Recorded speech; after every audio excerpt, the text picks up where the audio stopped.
and we cannot let President Trump divide us. My friends, this victory belongs to you. We've known about these changes for quite a while. The city's been prepping people since around May to let everybody know that the city is no longer going to be taking care of recycling. Instead, it's going to be a provincial responsibility, and it's going to move over to a company called Circular Materials. This Midtown street was supposed to have its recycling picked up on January 2nd as part of the province's new privatized program. Residents waited patiently for a week, and eventually a truck showed up and took recycling from one side of the street. Now, 11 days later, another truck has shown up, but they didn't take everybody's recycling. They only took Greg's. Yeah, this whole Carney speech has affected me. It's triggered my cynic brain. I watched it, and I know a lot of people are like, "Oh my God, he's saying the quiet part out loud in a good way." But I'm also like, there's a lot of problems with it. As that speech came out, which is so weird how this works. I was reading "Disaster Capitalism" by Naomi Klein. I'm probably late to the party, but this is where I am.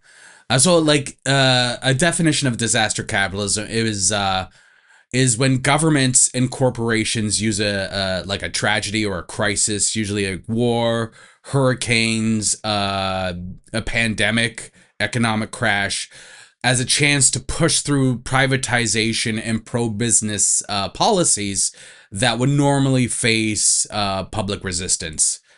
It's like a shock opportunity, as Naomi Klein describes in the book, using torture, CIA torture methods as shock therapy, where the idea isn't that shock is going to reprogram a person, but shock will keep a person quiet or destabilize them enough. This is the same. It's an overwhelming of a populace. She also talks about neoliberalism in the book. I mean, this is the advent of neoliberalism. It went hand in hand. So if you don't understand neoliberalism, I'm not sure if I talked about this on this podcast, but neoliberalism is the political and economic ideology that says society works best when markets rule. So government should shrink, public services should be privatized, and life should be organized around competition and profit. It treats humans more like customers in businesses than citizens in a shared project, which I think is important in when we dive into Mark Carney's speech at the World Economic Forum, or Davos. Yeah, Davos. I think it's the same thing. So it's like, as Thatcher said about neoliberalism, it's more than just an economic engine. It is a way of life. It is a new liberalism coming out of, Keynesian economics, where we saw the growth or the prosperous middle class. Now on to Mark Carney's speech. Excellente. It seems that every day we're reminded that we live in an era of great power rivalry, that the rules-based order is fading, that the strong can do what they can and the weak must suffer what they must. And this aphorism of Thucydides is presented as inevitable, as the natural logic of international relations reasserting itself.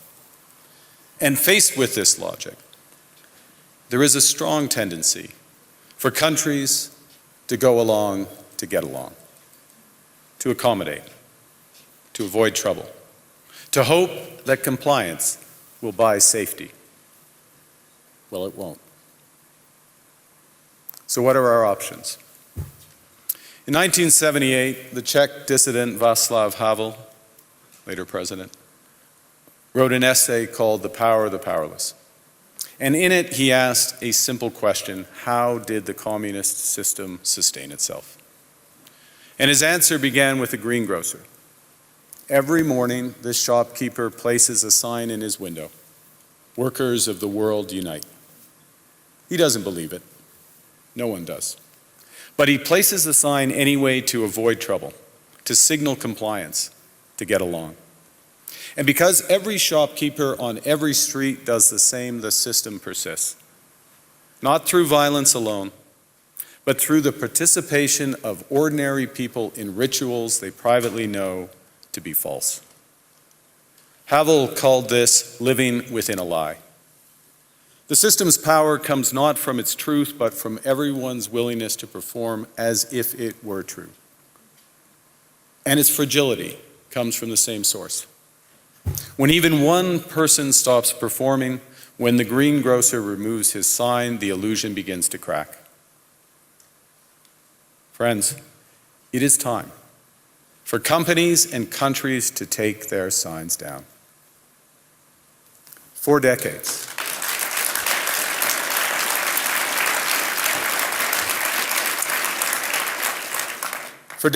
countries like Canada prospered under what we called the rules-based international order. We joined its institutions, we praised its principles, we benefited from its predictability. And because of that, we could pursue values-based foreign policies under its protection.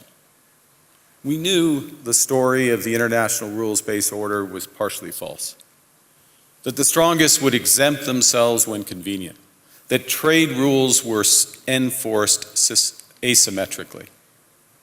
And we knew that international law applied with varying rigor depending on the identity of the accused or the victim. This fiction was useful.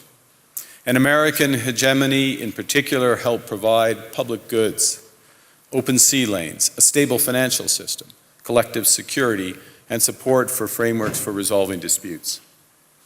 So we placed the sign in the window. We participated in the rituals. And we largely avoided calling out the gaps between rhetoric and reality. This bargain no longer works. Let me be direct. We are in the midst of a rupture, not a transition. Over the past 2 decades, a series of crises in finance, health, energy, and geopolitics have laid bare the risks of extreme global integration. But more recently, great powers have begun using economic integration as weapons. Tariffs as leverage, financial infrastructure as coercion, supply chains as vulnerabilities to be exploited. You cannot live within the lie of mutual benefit through integration when integration becomes the source of your subordination.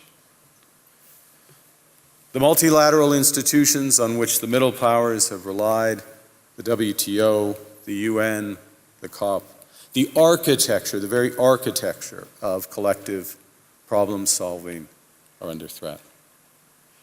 And as a result, many countries are drawing the same conclusions, that they must develop greater strategic autonomy in energy, food, critical minerals, in finance and supply chains. And this impulse is understandable. A country that can't feed itself, fuel itself, or defend itself has few options. When the rules no longer protect you, you must protect yourself. But let's be clear-eyed about where this leads. A world of fortresses will be poorer, more fragile, and less sustainable. And there's another truth. If great powers abandon even the pretense of rules and values for the unhindered pursuit of their power and interests, the gains from transactionalism will become harder to replicate. Hegemons cannot continually monetize their relationships. Allies will diversify to hedge against uncertainty. They'll buy insurance, increase options, in order to rebuild sovereignty. Sovereignty that was once grounded in rules but will increasingly be anchored in the ability to withstand pressure. This room knows this is classic risk management. Risk management comes at a price. But that cost of strategic autonomy, of sovereignty, can also be shared. Collective investments in resilience are cheaper than everyone building their own fortresses. Shared standards reduce fragmentations. Complementarities are positive sum. And the question for middle powers like Canada is not whether to adapt to the new reality, we must. The question is whether we adapt by simply building higher walls or whether we can do something more ambitious. Now, Canada was amongst the first to hear the wake-up call, leading us to fundamentally shift our strategic posture. Canadians know that our old, comfortable assumptions that our geography and alliance memberships automatically conferred prosperity and security, that assumption is no longer valid.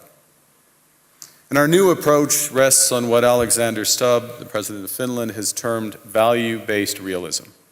Or to put another way, we aim to be both principled and pragmatic. Principled in our commitment to fundamental values, sovereignty, territorial integrity, the prohibition of the use of force except when consistent with the UN Charter, and respect for human rights. And pragmatic in recognizing that progress is often incremental, that interests diverge, that not every partner will share all of our values. So we're engaging broadly, strategically, with open eyes. We actively take on the world as it is, not wait around for a world we wish to be. We are calibrating our relationships so their depth reflects our values. And we're prioritizing broad engagement to maximize our influence, given the fluidity of the world at the moment, the risks that this poses, and the stakes for what comes next. And we are no longer just relying on the strength of our values, but also the value of our strength. We are building that strength at home. Since my government took office, we have cut taxes on incomes, on capital gains, and business investment. We have removed all federal barriers to interprovincial trade. We are fast-tracking $1 trillion of investments in energy, AI, critical minerals, new trade corridors, and beyond. We're doubling our defense spending by the end of this decade, and we're doing so in ways that build our domestic industries. And we are rapidly diversifying abroad. We've agreed a comprehensive strategic partnership with the EU, including joining SAFE, the European Defence Procurement Arrangements. We have signed 12 other trade and security deals on 4 continents in 6 months. In the past few days, we've concluded new strategic partnerships with China and Qatar. We're negotiating free trade pacts with India, ASEAN, Thailand, Philippines, and Mercosur. We're doing something else.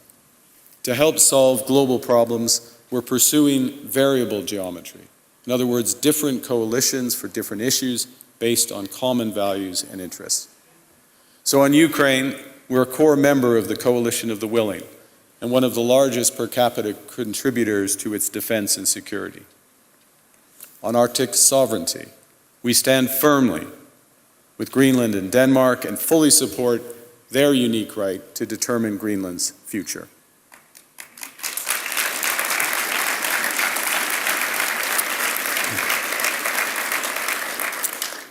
Our commitment to NATO's Article 5 is unwavering. So we're working with our NATO allies, including the Nordic-Baltic Gate, to further secure the alliance's northern and western flanks, including through Canada's unprecedented investments in over-the-horizon radar, in submarines, in aircraft, and boots on the ground, boots on the ice. Canada strongly opposes tariffs over Greenland and calls for focused talks to achieve our shared objectives of security and prosperity in the Arctic. On plurilateral trade, we're championing efforts to build a bridge between the Trans-Pacific Partnership and the European Union, which would create a new trading bloc of 1.5 billion people. On critical minerals, we're forming buyers' clubs anchored in the G7 so that the world can diversify away from concentrated supply.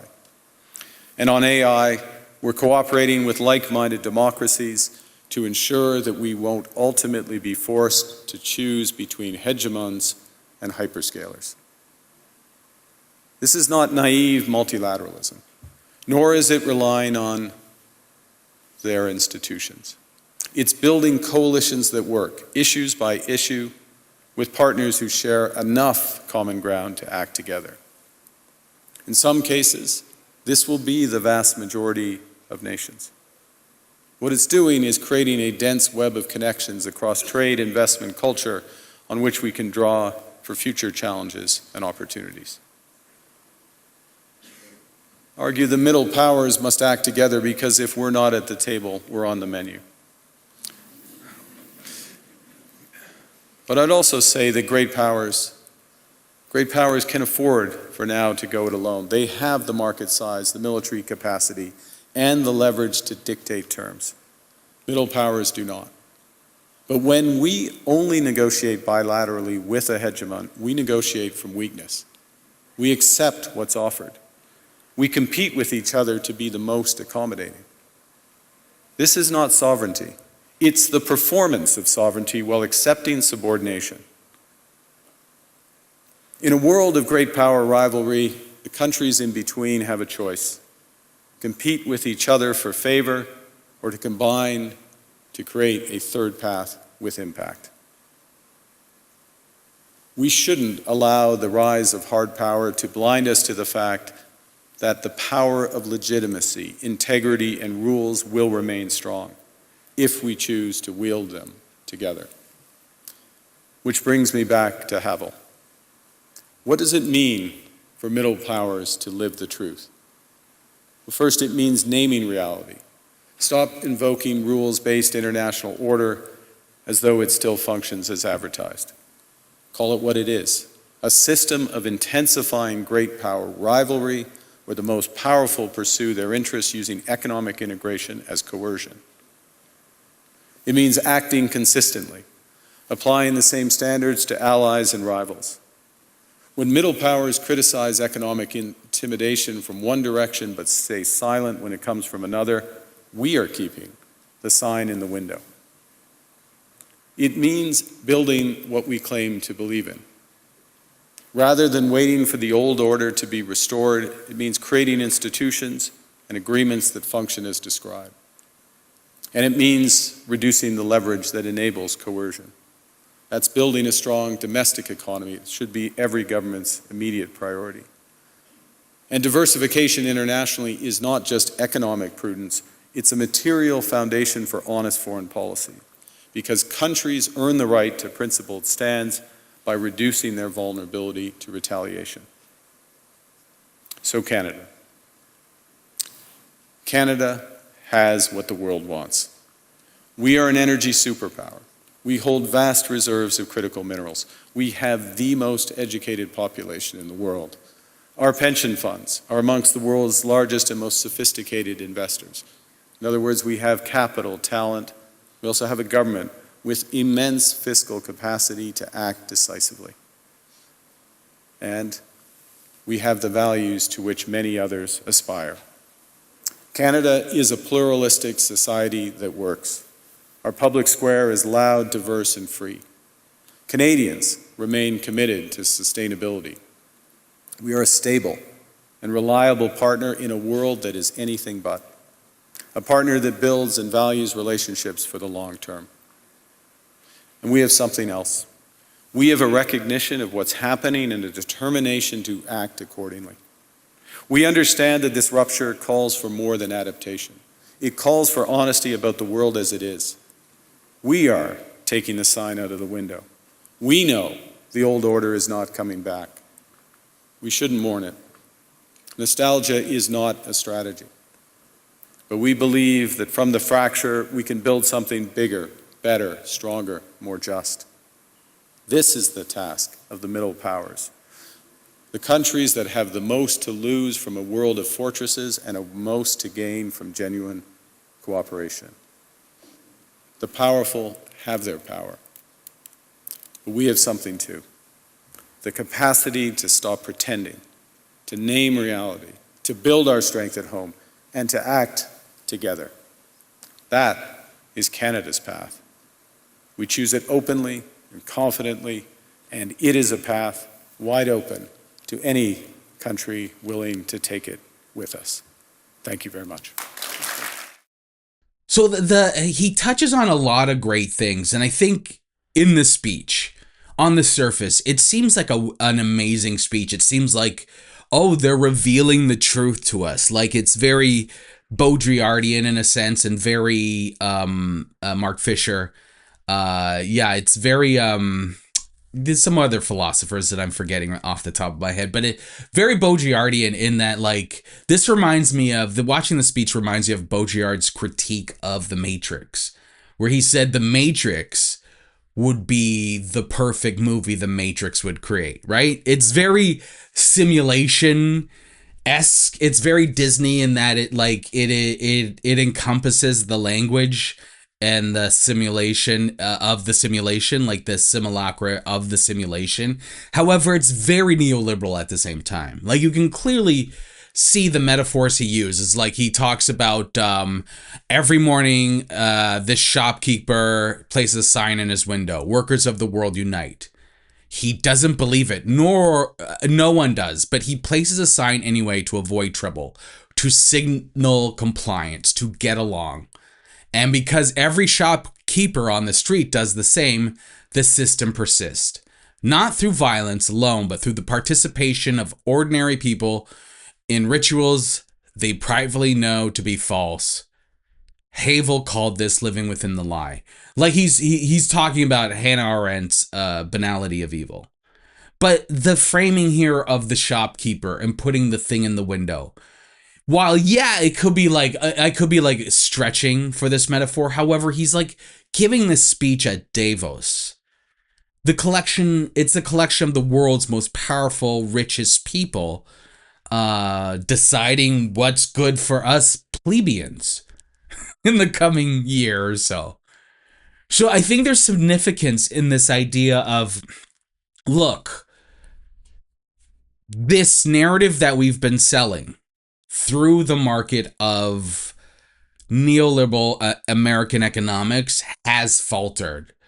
We need to change the look of it. And this is what I look at that in that saying.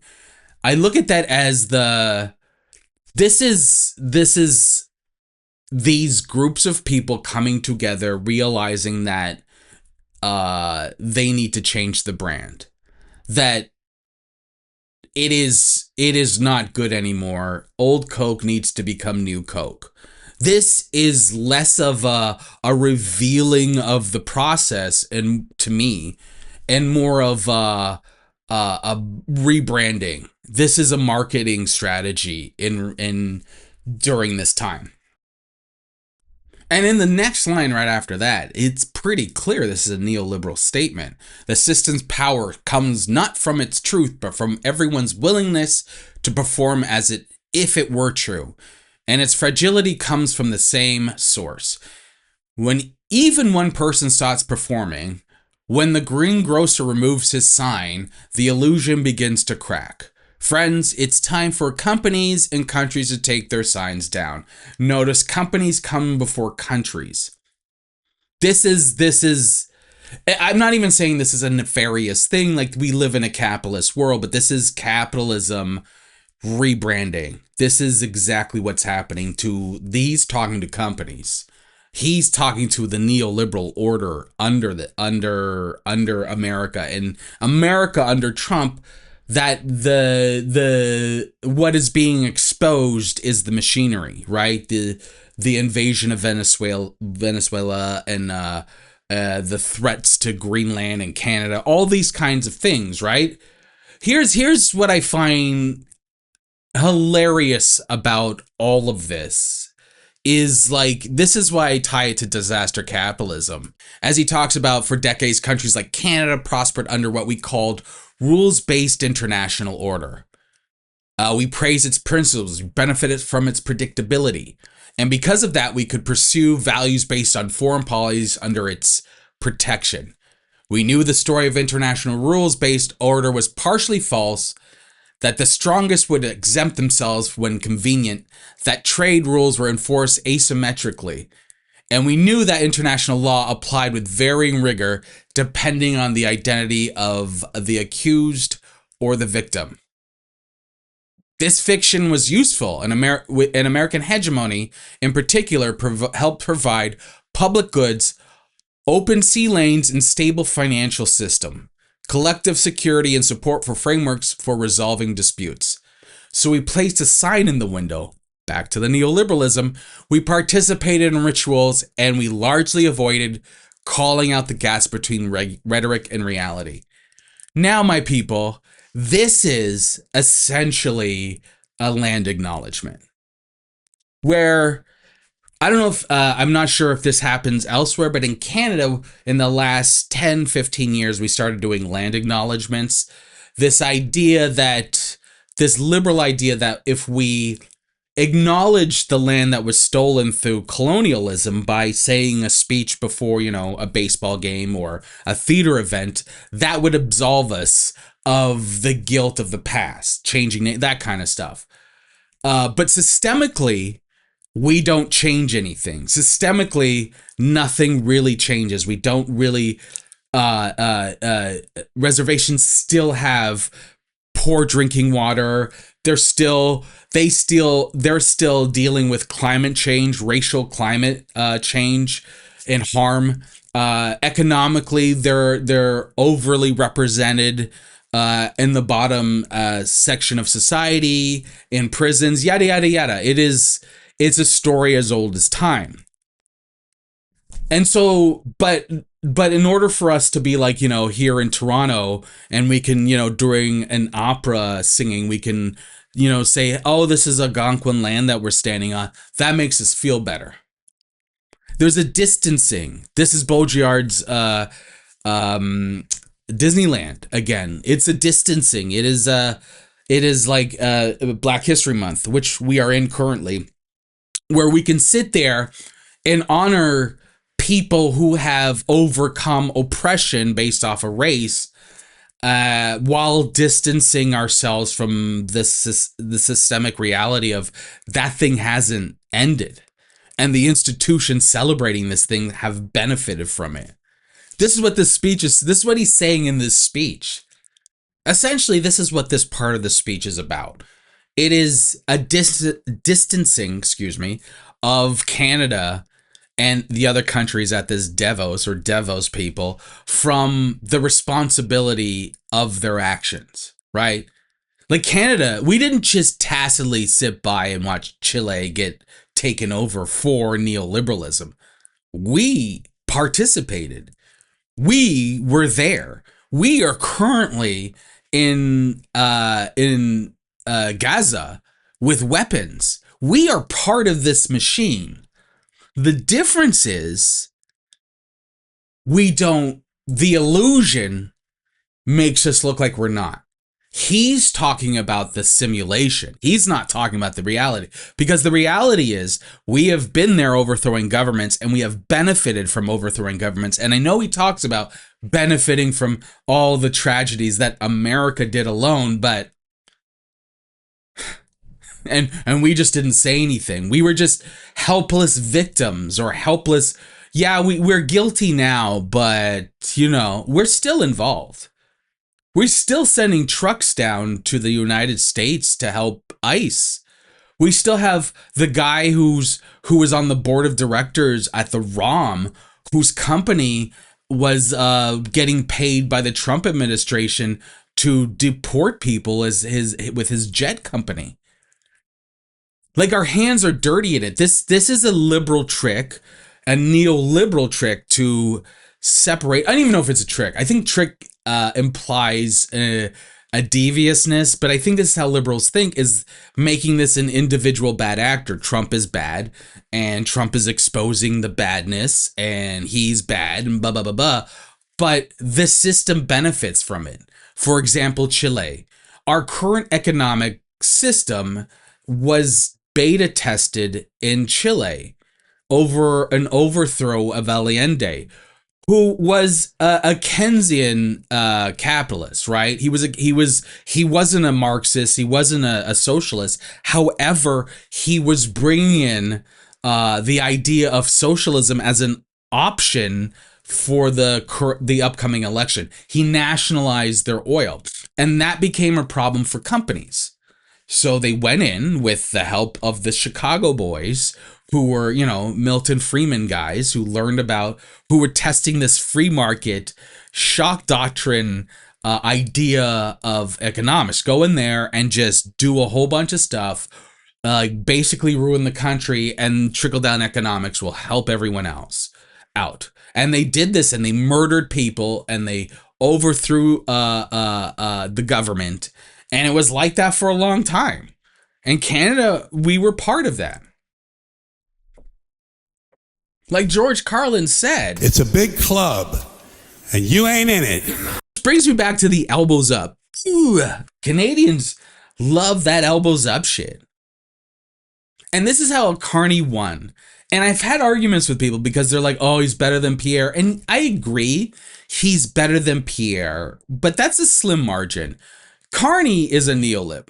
So when the 2024 election happened in the States and Trump won, there was a big rush. Pierre looked like he was going to win. And then our election came. They called the election. And they realized that because Trump started talking about taking Canada over, there became this huge national sentiment in Canada. People were like, no.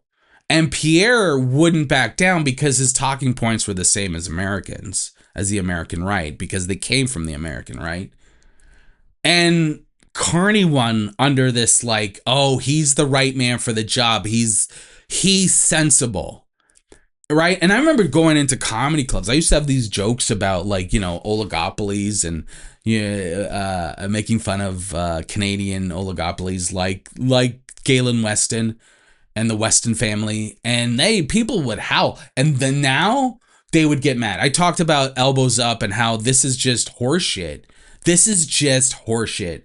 This is a way of us ignoring, like this is not going to, the elbows up, the attack on Canada or whatever, they're going to annex us, is not about us. This is companies. This is a company problem. That's what it is. Tariffs. Yes, we are feeling it, but this is a company problem. This is rich people's problem, not our problem. And I was trying to point it out, but Canadians, it's in their, that sense of nationalism, that pride came in.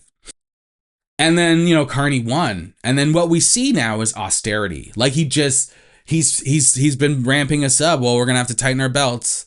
We're going to, a lot of like laying off government workers, trying to privatize the post office. A lot of things Americans doing. Like he just announced that asylum seekers in February, I guess, after, some date in February, they're going to get cut off healthcare. They're going to have to pay for healthcare. And this is in lieu of taxing the rich because you can't have so much money circulating as well as everyone making a living, because then the cost of money goes down and inflation goes up. So you gotta do something. You gotta have resources available. It's a supply and demand issue, right? So here we are at this Davos thing where they've been trying to deal with Trump. They've been trying to get him on board with the simulacra, and he's not. He's exposing the machinery. And so these people, the Carney comes out and says this speech as this leader, as this like, and everyone's like, oh my God, this is amazing. Which on the surface, I get it. It makes sense. It feels good, but it's more elbows up. It's more surface rhetoric. It's shock doctrine. It is, we need to be scared. We need to be terrified. This is going to affect our lives. And him talking to people at Davos and him using metaphors like the shopkeeper in the window and yada, yada, yada, and saying companies before countries is a very important part. Because he's not talking to you and I. He's not talking to the plebes. He's talking to our owners. As Lenin said, we are in a bourgeoisie democracy. And this is what he's talking to. This is his base, not us. And I include that with everyone that, around the world. So don't confuse this rhetoric for some sort of populist, some sort of shift to maybe like, even a Keynesian capitalism. No, this is just surface. This is new Coke. The problem is like this system doesn't sustain itself on humanity, right? Humans are messy, ambiguous. You can't quantify us. because we're unreliable in that aspect. But we've shifted ourselves so far into this world of like everything needs to be productive or a certain metric that we are slowly trying to shift that out. And what they know for sure is that tragedy, desperation is money. The ability to go in there is and deal with the crazy or create the crazy, or in like, places like Katrina, be part of both, is money, which is terrifying because that's a death cult, man. Like now you're going to see like, oh, what's the point of fixing the levees, or what's the point of, because there's money in it falling apart. Right? The privatization, if it doesn't work, there's more money fixing it. I mean, it's kind of a society in shitification. Just a slow drip down, like the money isn't in the Swiffer mop, it's in the refills. Man, did I just use a Swiffer mop as a reference? I used to love Swiffer mops. This makes you wonder, right? Like the conspiracy theorists are always like, oh, there's no money in the cure. Makes you wonder about that, right? Like, I don't want to be a conspiracy person, but that there is no money in the cure, I guess. There's no money in the cure. Ah, conspiracy people. So close but so far, aren't they? So close but so far. Like, they get it, and then they support right-wing governments. How does that work? You know what's the worst part about conspiracy theorists, I find, is like, they'll believe in everything but systemic racism. Like, all the time. Right? I don't know how many times I've talked to a conspiracy person and they're like, oh yeah, the moon landing was faked. Right? And they'll go through it piece by piece and video and show you blah, blah, blah. And then you're like, oh yeah, man, I get it. Yeah, the government's fucked. And then you're like, yeah, look at how police treat the black community. And they're like, what? What are you talking about? They're fine. The black community's fine. That's their problem. I know. No, they don't. Right? It's like, once it gets to that, it's what? I don't know. The government seems to be okay. That's systemic racism. That's not a thing. That's, as per usual, I really don't have anything to be like, oh, you should do this, you should do that. I think the idea of community is important. I think you should read this book. I think look for the symbols, look for the signs, look for the rhetoric. Because his speech was a total propaganda. We witnessed Mark Carney's speech at Davos. We witnessed a rebranding. That was a marketing meeting that some of us got to look at. It's nothing to cheer. It's nothing to be proud of. It is, a shift, but not a shift that's going to make material difference in your world. That being said, I hope the price of action figures go down. That would be nice. If the price of plastics for action figures go down, I could do with that. I guess that shift from America. You can tell I live in a Western country.